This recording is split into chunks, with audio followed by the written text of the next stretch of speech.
A reading from the writings of Saint Peter, Julian, Eymard. The month of the Blessed Sacrament continued. Pay more frequent and longer visits to the Blessed Sacrament. Receive communion with greater fervor. Practice some virtue that is related to the state of Jesus in the Blessed Sacrament, his silence or his meekness, especially his life of prayer in his Father and his self-abasement. Make some special sacrifice for the Blessed Sacrament. Have some fresh flour to offer him every day. He deigns to let us draw near his adorable person to present our offering to him.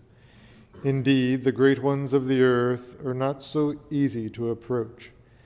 Let us not reject this favor of his love, or right as children of the family. I sum up what I said. To spend this month well, you must practice a Eucharistic virtue and do some reading on the Blessed Sacrament. That is more necessary than you think. With a book, you will have new ideas. Without a book, you will fall into spiritual dryness, saying the same things over and over again. I am become as a beast before thee. The book alone is nothing, but if you draw it close to your heart, you will give it life. Holy Writ itself must be read with the heart. If it is read without faith or love, it will be a source of ruin for us, just as it hardens the heart of certain believers who read it every day. Perhaps you will say, I do not like books because I do not find in them everything my soul is seeking for. They do not satisfy me. It is fortunate they do not. It would be a great pity if books were to constitute our whole prayer and be exhaustive of all we have to say. We would become mere talking machines. Our Savior will not let books satisfy us altogether in prayer. We must earn his grace by our own labor at the sweat of our brow. Never will the life of a saint, be he the greatest in the church, entirely suit you.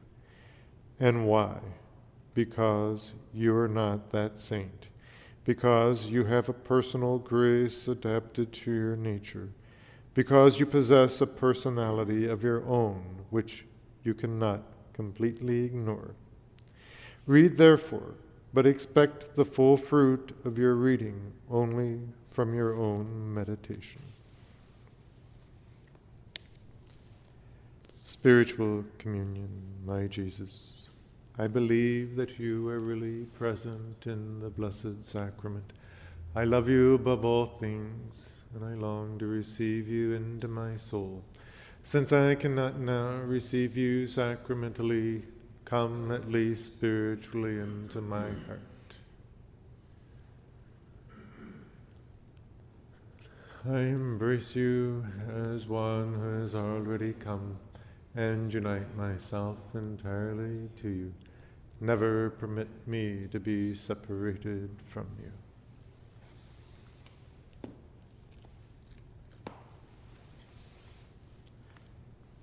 A reading from the Imitation of Mary. Dispositions in time of trial continued. The believer speaks. Virgin Mother, I glimpse how painful your state of mind must have been and why the Church rightly calls you Queen of Martyrs. The martyrs were decapitated, exposed to wild animals, or perished by water or fire. But their torments were usually short, whereas yours lasted 33 years. And during that whole time, filled with a courage and strength greater than those of all the martyrs, you heroically contemplated the ever-new sufferings God was preparing for you, and especially those you must someday endure on Calvary. As for me, I am weakness itself, and entirely cowardly before the evils that threaten me. If your suffering was constantly renewed as you thought of the torments Jesus must undergo, you also continually renewed that first sacrificial offering you had made in the temple. Your soul was weighed down by deep sadness, yet your peace was undisturbed. In perfect submission, you wanted whatever God wanted.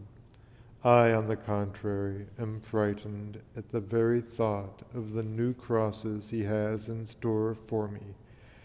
No more peace and tranquility for me. My spirit rebels, and my heart complains.